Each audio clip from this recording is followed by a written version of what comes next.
adventures of The Saint, starring Vincent Price.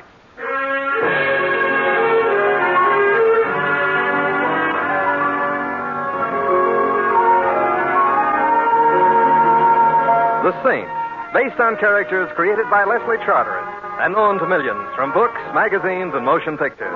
The Robin Hood of modern crime now comes transcribed to radio, starring Hollywood's brilliant and talented actor Vincent Price as The Saint. Mr. Templar? Mr. Templar. I'm asleep. Mr. Templar. Noisy dream. You're not dreaming, That's Mr. what Templar. you say. I'm alone in my bedroom. I'm in bed. It's dark. But you're not alone. I'm here. Go away. I'm sorry. I didn't climb into your bedroom in the middle of the night merely to go away again. What did you expect? A 21-gun salute? I expect your attention. You can't see me, can you? No, I'd be even happier if I couldn't hear you. But I can see you, however. You're silhouetted against the window behind you. That was cunning of me. It helps me aim the gun I'm pointing at you. I'm so glad. I'd hate to have your aim suffer. What do I do now? Get up, put the lights on, You and... don't do anything of the kind. No? Why? Are you shy? Yes. Let's say I'm shy. That's why you insist on holding this conversation with me in the dark. A conversation, obviously, that wouldn't be about the weather. What would it be about? Well, I'm a writer. A writer and shy? Nonsense. I need some advice. The only advice I can give all writers is don't. I'm writing a book about murder. I'm calling it The Story of a Perfect Crime. Sounds interesting. Thank you. What I came here for was to have you tell me whether or not the murder my book deals with is really a perfect crime. Go on. The man to be murdered, in my book that is, suffers from heart disease. He's a completely unpleasant character, a financier and a crooked one, a man who deserves to die. And he suffers from heart disease. For this condition, he takes daily at stated hours capsules containing medicine, capsules upon which his life depends. Now then, the murderer, in my book that is, decides to poison the financier. Oh, that's not cricket. No, it's murder. Murder that will be poisoning without poison. I'm waiting breathlessly for the next chapter. The murderer steals one of the capsules, pours the medicine out, and replaces the medicine with powdered sugar. He returns the capsule to the financier's pillbox. In due course, the financier reaches the capsule, takes it. His weak heart, lacking the medicine he needs, fails. And there you have poisoning without poison. Very ingenious. I think so. The poisoner can't be traced to the poison he purchased because he didn't purchase any. The murdered man is assumed to have died a natural death. An autopsy will show no poison in his body since there wasn't any. Well, is it a perfect crime? I can't see any flaws in it. Good. And if you can't, I don't imagine the critics will. Don't you mean the police? Why should the police be interested in a book I'm writing? And why should the critics be interested in the murder you're committing? You're not serious. You are. I rather think I must leave now. Be getting light soon. No, don't move. I still have the gun pointing at you. If I had to shoot you, it wouldn't be a perfect crime, but you'd be dead nonetheless. But that wouldn't interest you, would it? Well, good night, Mr. Templar, and pleasant dreams. Thanks. Loads.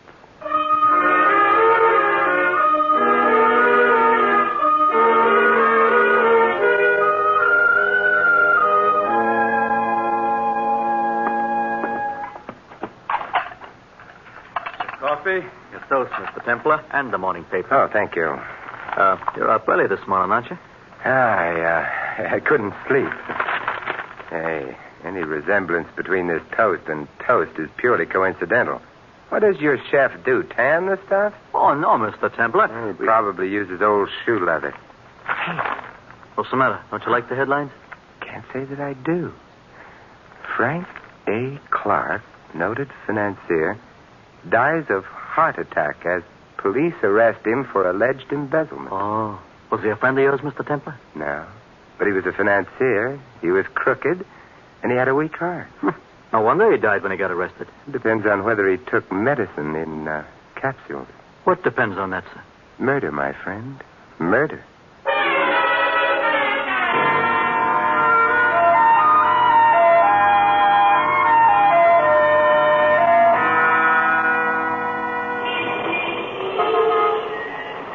Taxi! Hey, taxi! Oh, no, Louis. Oh, yeah, Louis. Out of all the taxicabs in this city, why do I keep getting yours? Out of all the fares in the city, why do I keep getting you? You have a point there. I'll go right home and shop. You'll stay where you are. You want to go home with me? No. What's the matter with my home? Nothing. I live there, don't I? My wife lives there. My kids live there. You have no children. Don't get personal. I'm sorry. Man spends every spare minute he's got hoping. Louis. Did Julius Caesar have children?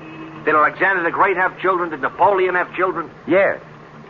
Me, they didn't send an announcement to. Louis, will you please drive me to 1893 Waterview Drive? I'm in a hurry. Okay. 1893 Waterview Drive. Who lives there? A gentleman named Frank A. Clark. Except that he doesn't live there, Louis. He's dead there.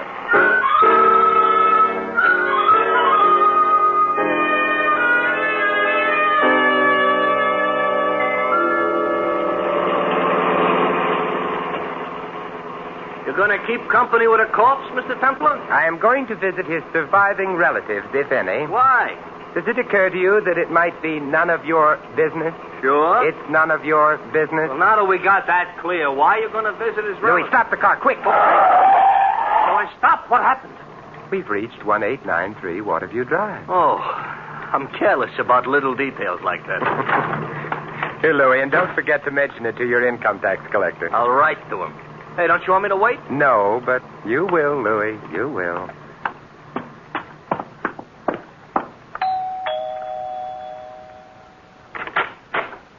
Well, hello there. Hello. This is the Clark home, isn't it? Sure, and I'm a Clark niece. And you're... Simon Templar, an old friend of your uncle's. You're not old. Well, And you're not a friend of my uncle's. Come in, anyway. Oh, thank you. Because maybe you can be a friend of mine. Oh. In here. Tell me, do you need a friend? No, but I like 'em when they're as tall as you. And oh, my name is Inez. Inez Francis. I'm very glad to know you, Miss Francis. It probably won't be when you really get to know me. I realize perhaps I shouldn't have come today. You must be all broken up by your uncle's death. Who, me? Well, perhaps the family. Well, that's me. I'm the family. Your uncle must have been a lonely man. No, he didn't mind. He had me in the market and all those people he was swindling. Oh, and of course he had Mr. Hartzell and Charlie Melvin. Who are Hartzell and Charlie Melvin? Charlie's sort of a weedy youth. Uncle's secretary, very anemic. I ignore him. And Hartzell? Uncle's lawyer. And I fondly suspect as big a crook as Uncle was. But very spatted, you know. Spatted? Uh-huh. On the shoes. And gardenia'd in the buttonhole. And I've a sneaking suspicion whiskeyed in the liver. How untidy. Nobody else close to Uncle? Nope. Well, then it boils down to one of you three. What does? Who's happy now that Uncle's dead? I am, Hartzell is, Charlie is. That covers the field. Why? Uncle had a lot of money. I get it now. Hartzell stole some money from Uncle. He won't go to jail now. Charlie was implicated in Uncle's crooked deals. Charlie won't go to jail now. And, who has a deep, slightly hoarse voice? I don't. No. Which means that you're not the one who came to my room last night. No, but if you ask prettily, perhaps I'll come tonight. Inez. To look at your etchings. I don't have any etchings. I'll bring some with me. Are the others around? Sitting around practicing grief-stricken looks for the funeral. That happy event is this afternoon. I'd better get dressed for it. But you are dressed. But not for a funeral. Would you excuse me for just a minute? Oh, of course. Oh, here you are, Inez. Greetings, Mr. Templar. This is Charlie. Charlie, this is Mr. Templar. Glad to meet you. How do you do? He doesn't. Entertain Mr. Templar for me, Charlie. I gotta find a dress that's sad-looking. I'd like to stay and entertain you, but I've got to hurry. You see, I'm Mr. Clark's secretary. In his condition, he doesn't need a secretary. Well, I'm Mr. Clark's former secretary. No, I'm the former Mr. Clark's No. I get it now. Relax. Oh, I'm relaxed. Well, then why are you in such a hurry? Well, I have to go out and hire some mourners, haven't I? Why? Well, it wouldn't look nice if there were only three of us at the funeral. Inez, Mr. Hartzell, and myself. No, especially since you'll all be grinning from ear to ear. May I ask you a question? Of course. Has your voice ever been deeper? Deep? Heavens, no. Ta-ta. Goodbye. Charlie, my boy. Or is he my boy? Oh, good morning. Good morning. My name is Templar, and I'm... Hartzell is my name. I'm sorry. I can't talk to you now. I'm in a hurry. Why? My tailor's expecting me. Your tailor? You'd hardly expect me to attend Mr. Clark's funeral in this, would you? Impossible. You see? So, if you don't mind, I'll just run along. Oh, Yes? what are you doing here? Looking for a man with a deep voice. Oh, sorry, mine isn't.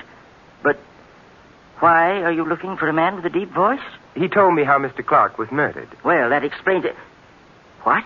Yes, he was murdered. But Mr. Clark died of heart failure. Indeed. You must be...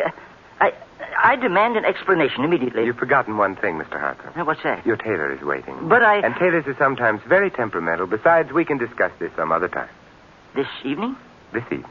Here's my card. I'd appreciate your coming. If Mr. Clark was murdered, something must be done about it. Something will be.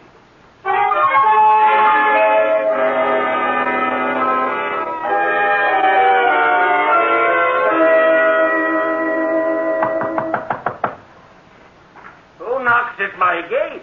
Enter. Oh, Templar, as I live on sufferance and breathe with difficulty, Templar. Hello, Desmond. What happy winds waft you hither, Simon the Subtle? Desmond, I'm not an audience. Oh, Templar, I'm an old ham, and contrary to what they say, hams do not improve by aging. Still the gay adventurer? Well, I'm not especially gay at the moment. Murder. Oh, the last murder that was of any interest to me was that Elsinore thing. You know, when Claudius and Gertrude put their heads together and slipped Gertrude's royal husband a slug of poison in the ear. I remember it well. And the fat prince, Hamlet, I think his name was, mooned about like a ninny, sending Ophelia to a watery grave and the rest of the cast to a most bloody one. You would have made a good Hamlet. Bless you! Oh, I wanted to play Hamlet. Instead, they preferred me as a ventriloquist, confound them. That's why I'm here. You've been a ventriloquist. Oh. I'm involved in a case which hangs on the identity of a voice. Desmond, could anyone change his voice so that it would be completely different from his real voice? Oh, yes. But you'd always know that the second voice wasn't natural. That does it, then. Does what, Simon? Look, Desmond, 3 people wanted a man named Clark dead. Clark is dead. Presumably, therefore, one of the 3 killed Clark. Yes. Now, I was told of the method whereby Clark was going to be killed. By a very distinctive voice in the dark. Therefore, the problem was simple. Find which of my 3 suspects had a voice like that and go on from there. Well? Not one of the 3 has that kind of voice, which leaves me with an interesting problem, but leaves a murderer free to go on murdering.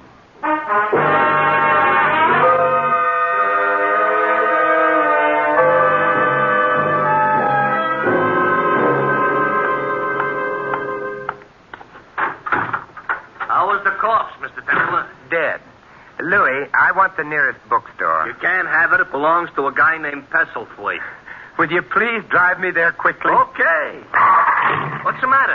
Suddenly decided you want to curl up in front of a fire with a good book? For that, I'd rather have Inez. No, Louis, I merely want to find out how a man can die of poisoning without being poisoned.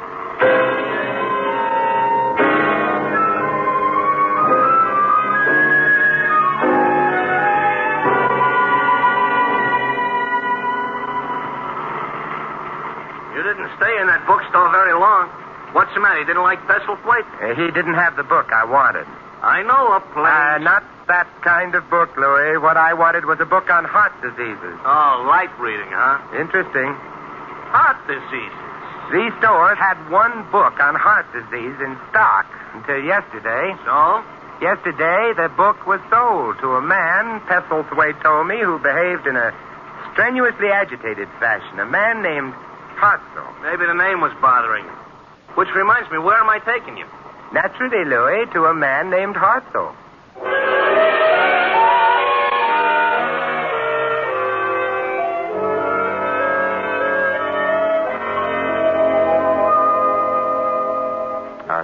Ian, or on his way to Mexico, or Ian? Mr. Templar. Yes, Mr. Hartzell. Come in at once. Oh, thank you. Oh, I'm jittery. That funeral this afternoon. I see. Well, have you tried reading? It's very soothing. I have no patience with books. Now, please tell... Not even books on heart disease? Oh, why?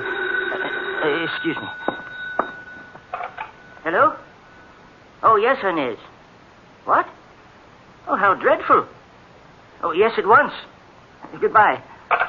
You're pale. I'm shocked. Charlie Melvin. You know him? Mr. Clark's secretary? Yes, well, it seems that something's happened to him. Why? He's dead.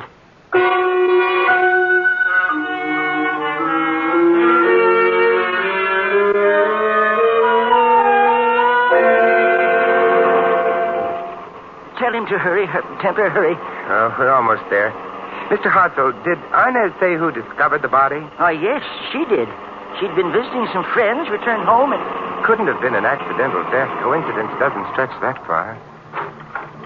You know, if he was murdered... You still think the police believe Clark was murdered, too? Not the police, me. Oh, Mr. Hartzell. Oh, Simon. Hello, Inez. Come in. Getting to be embarrassing, all the sudden death. It might be more than embarrassing. Might be fatal. It was for Charlie. How did it happen? He shot himself. The police, have you... I just phoned them. Oh, well, then we'd better hurry. Come on. Well, this is his room, in here. I heard the shot. When? About an hour ago. But you phoned Hartzell here only 15 minutes ago. I didn't know it was a shot at first. Charlie was supposed to come upstairs. When he didn't, I realized... Well, there he is. Yes. Yes, definitely dead, and... a note. Oh, imagine that boy committing suicide. Let's see what the note says. I killed Clark because if he'd been arrested, I would have gone to jail, too. But now the police suspect he was murdered, and they suspect me. I might as well get it over with before they do. And it's signed Charlie Melvin. Well, that sort of clears up that, doesn't it? Yes, except for one thing. What's that? Charlie's voice wasn't deep enough.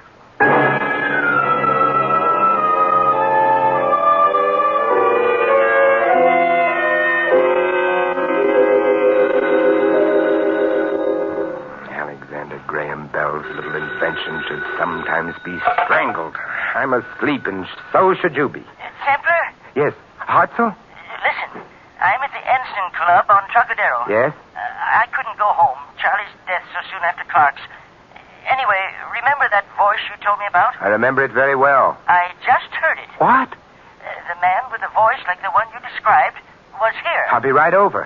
He's gone now, but I followed him outside and heard him give the cab driver his address. Good boy. I have my car. I'll pick you up immediately. Fine.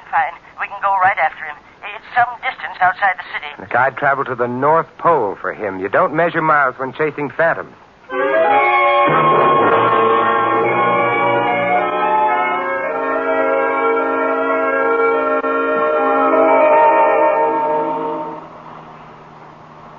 Of course, I can't be absolutely sure it's the man you want. Me, I'm grabbing at straws. But his voice did sound like your description. It was at a club to which Clark belonged. I'll make it worth a try. All I need is to hear him say something, anything, a word, a phrase, and I'll know. Oh, that shouldn't be difficult once we get to him. Once we get to him. Only thing worries me is... Yes? that his voice can still be heard by the time we get to him.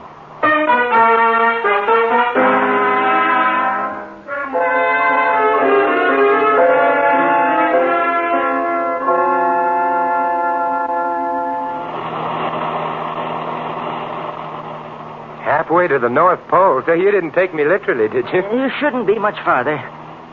Templar. Yes? I don't understand about Charlie.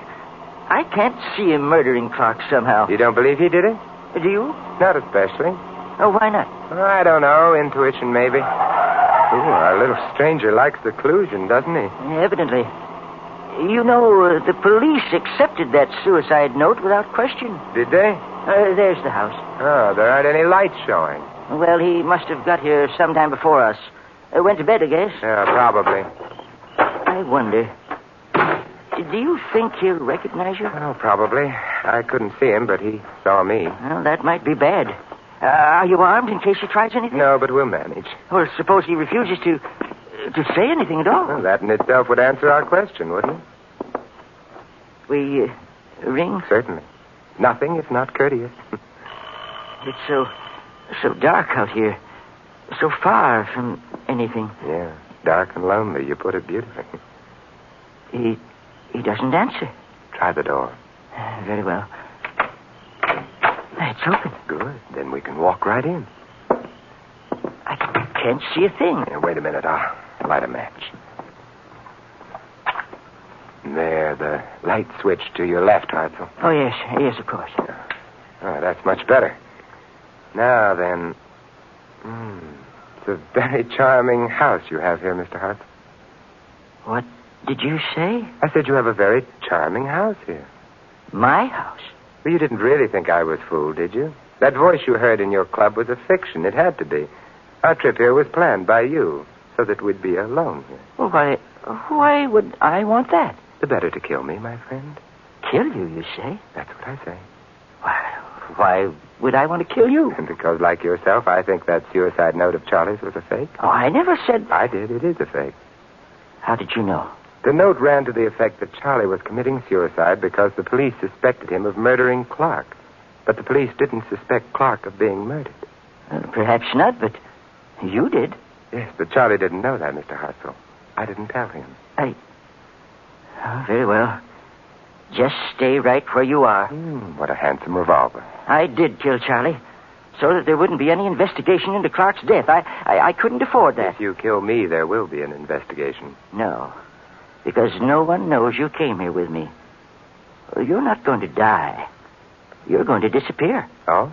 In my furnace. I wouldn't like that. Too warm. I'm afraid your likes can no longer be considered. Well, in that case, I'll have a cigarette. Let me see now which pocket. Hold on. Mr. Hartzell, you want...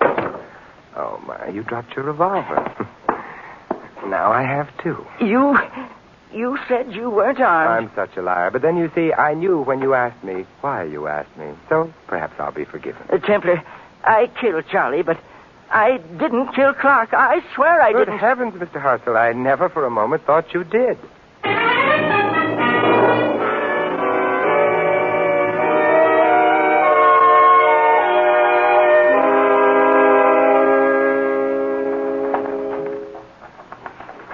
A beautiful night time. Poor Mr. Hartzell, all shut up in a dungeon cell. Yes, I'm afraid the beauties of the night are lost to him. Those beauties are also lost to Charlie and Mr. Clark. Don't be morbid. They're better off dead. Well, it would have been nicer to leave that decision to them. Mr. Hartzell, bless his fussy old soul, was really an impulsive man. And a foolish one. Let's not talk about him anymore. Let's talk... Of your uncle.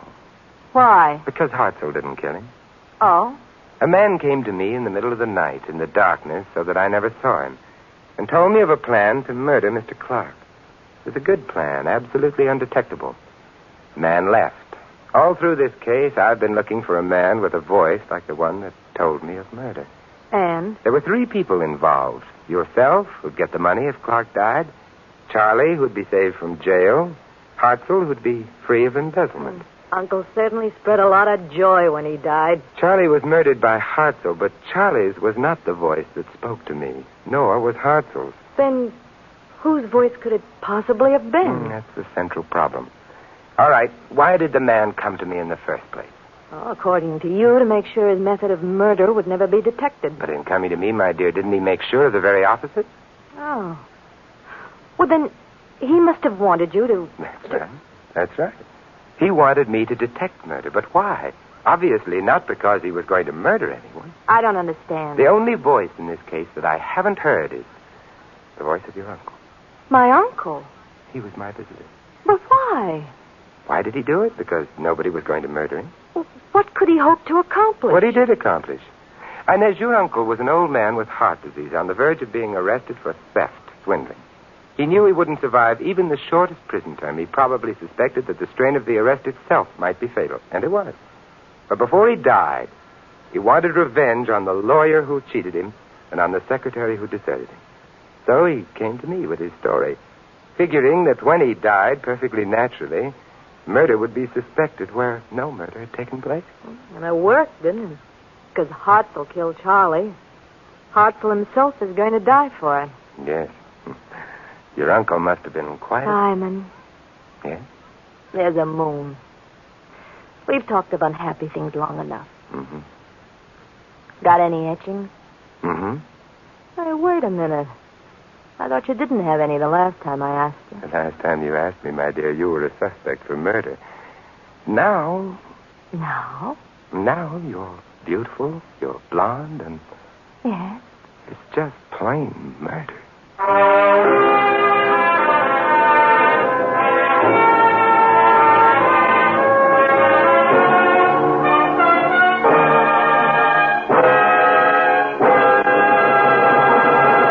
You've been listening to another transcribed adventure of the Saint, the Robin Hood of modern crime. And now here is our star, Vincent Price. Ladies and gentlemen, poison doesn't always come in bottles, and it isn't always marked with the skull and crossbones of danger. Poison can take the form of words and phrases and acts, the venom of racial and religious hatred. Here in the United States, perhaps more than ever before, we must learn to recognize the poison of prejudice and to discover the antidote to its dangerous effects. Evidences of racial and religious hatred in our country place a potent weapon in the hands of our enemies, providing them with the ammunition of criticism. Moreover, group hatred menaces the entire fabric of democratic life.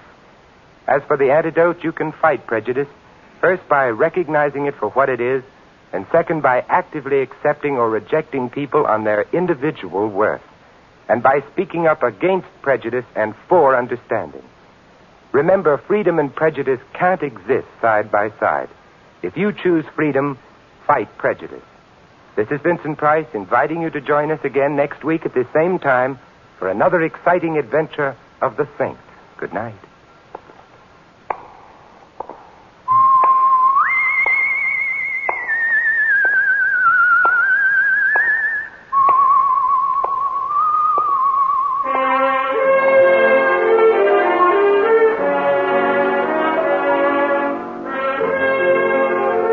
Tonight's script of The Saint was written by Louis Vittes. Our cast included Gene Bates, Lou Merrill, Fred Howard, Jack Edwards Jr., and Larry Dobkin. The music was composed and conducted by Vaughn Dexter.